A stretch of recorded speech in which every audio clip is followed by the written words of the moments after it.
प्यारे दोस्तों, स्वागत है आपका आपकी अगली कक्षा में। आइए आज हम ओपी जैन तथा विमल मिश्रा जी की पुस्तक से आगे चलते हैं और द्वितीय अध्याय का अंत करते हैं। प्यारे दोस्तों, हम लोग प्रश्न संख्या 25 तक चले गए थे। आज प्रश्न संख्या 26 की बात है। 26 प्रश्न संख्या में है 1002 का होल स्क्वायर का मान सूत्र की सहायता से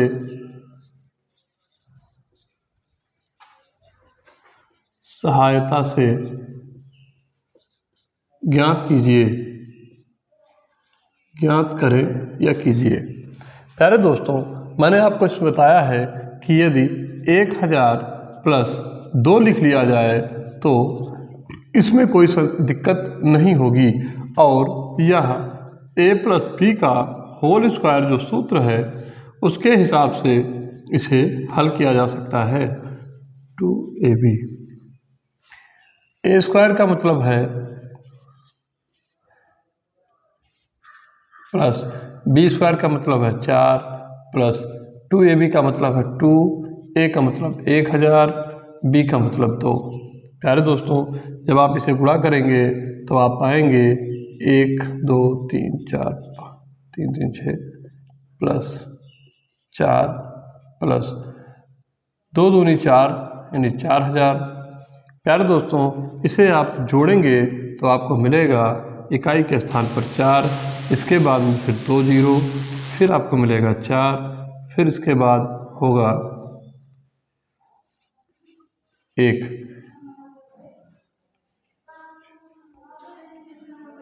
ये आपको आंसर प्राप्त होगा। प्यारे दोस्तों, इस प्रकार से ये 26 नंबर का प्रश्न बहुत ही इजी था। 27वां नंबर का प्रश्न आपकी किताब में है। इसमें जो न्यूनतम मान होता है उसमें देखिए नोट में लिखा हुआ, ऐसे प्रश्नों में जिसका अंक छोटा होता है उसी का मान अधिक होता है। ये बहुत ही आसान सा है 27 नंबर, उस पर हम नहीं बात करेंगे। 28 नंबर पर चलते हैं और अगले प्रश्न को हल करते हैं। प्यारे दोस्तों, प्रश्न संख्या 28 सरलीकरण से संबंधित प्रश्न है जिसे आप आसानी से हल कर सकते हैं। देखिए,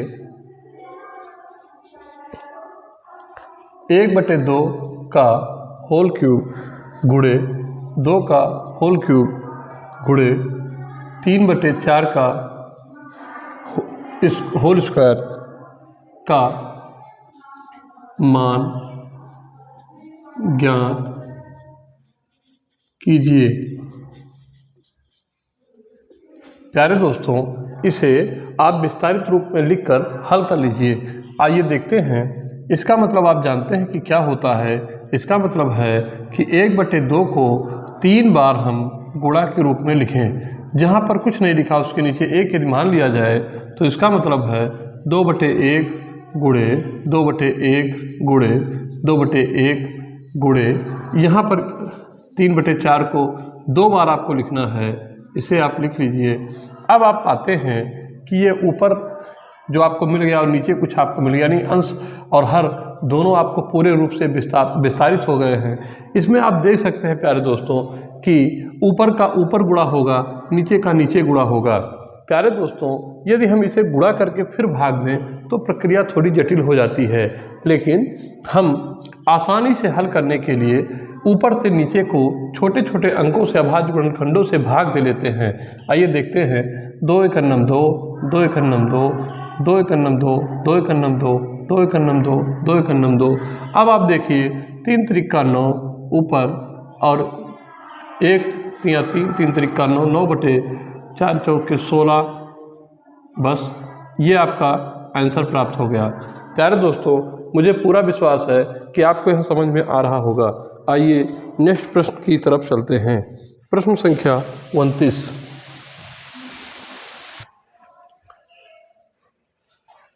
प्रश्न संख्या 29 कुछ इस प्रकार है। 5/8 धन 1/2 गुणे 5/8 माइनस 5/16 को सरल कीजिए।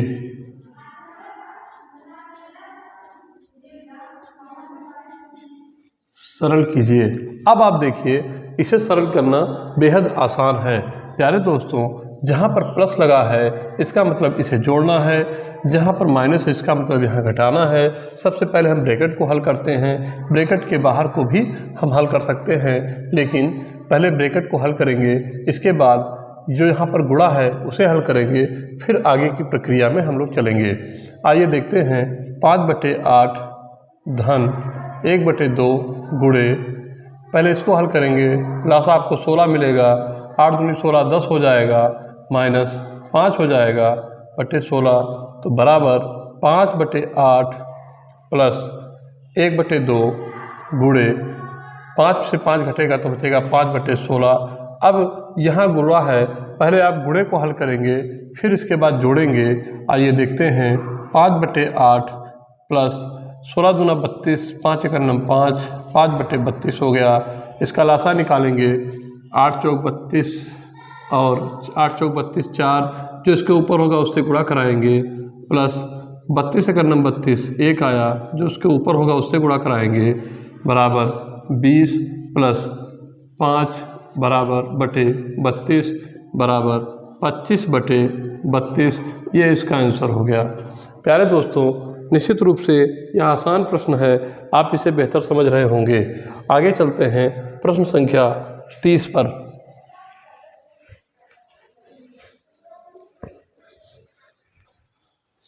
प्रश्न संख्या 30 कुछ इस प्रकार है।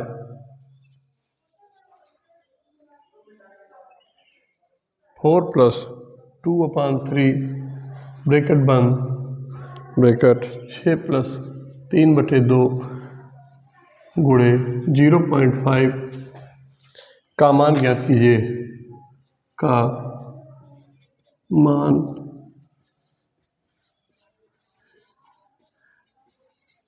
ज्ञात कीजिए। प्यारे दोस्तों, इसे हल करना आसान है और यह इस अध्याय का अंतिम प्रश्न है। अब हम जब चलेंगे तो प्रश्न संख्या अभ्यास 3 पर चलेंगे। प्यारे दोस्तों, जब इसमें इसको जोड़ना होता है तो इसके नीचे 1 मानते हैं और 3 नीचे लासा हो गया, 1 का पढ़ा पढ़ते 3 बार 3 गुणे 4 प्लस, थोड़ा सा इसे मैं बड़ा लिख लेता हूँ जिससे आपको दिखाई देने में कोई दिक्कत ना हो, प्लस 3 का पढ़ा 3 1 9 गुणे 2, फिर ये एक बॉक्स में हो गया बड़े कोष्ठक में, फिर 6 2 इसका लासा हो गया और 2 गुणे 6 प्लस 1 गुणे 3, ये दूसरे बॉक्स में हो गया। इसके साथ ही गुणा का निशान है 0.5। अब आप देखिए इसको हल करते हैं, बराबर 4 × 12 धन 2/3, एक बॉक्स में, दूसरे बॉक्स में 6 दूनी 12 प्लस 3/2 गुणे 0.5। प्यारे दोस्तों, इसे आप जोड़ लीजिए, आपको मिलेगा 14/3। जहाँ कुछ नहीं होता है ब्रैकेट के बाद वहाँ हम उसे गुणा मानते हैं, यहाँ गुणा है, प्लस 15/2 गुणे 0.5 और जिसके नीचे कुछ नहीं होता उसके नीचे हम 1 मान लेते हैं। अब ऊपर का ऊपर नीचे का नीचे गुणा करा सकते हैं। प्यारे दोस्तों, इसमें एक छोटी सी चीज़ आप ये भी सीख लीजिए कि जब सभी संख्याएं दशमलव नहीं हैं तो आप इस दशमलव को व्यवस्थित करने के लिए यहाँ से दशमलव हटा लीजिए और एक के बाद एक 0 बढ़ा लीजिए। वो मैं आपको आगे समझा दूंगा कि ये क्यों होता है, कैसे होता है। अब आप इसे हल कर सकते हैं।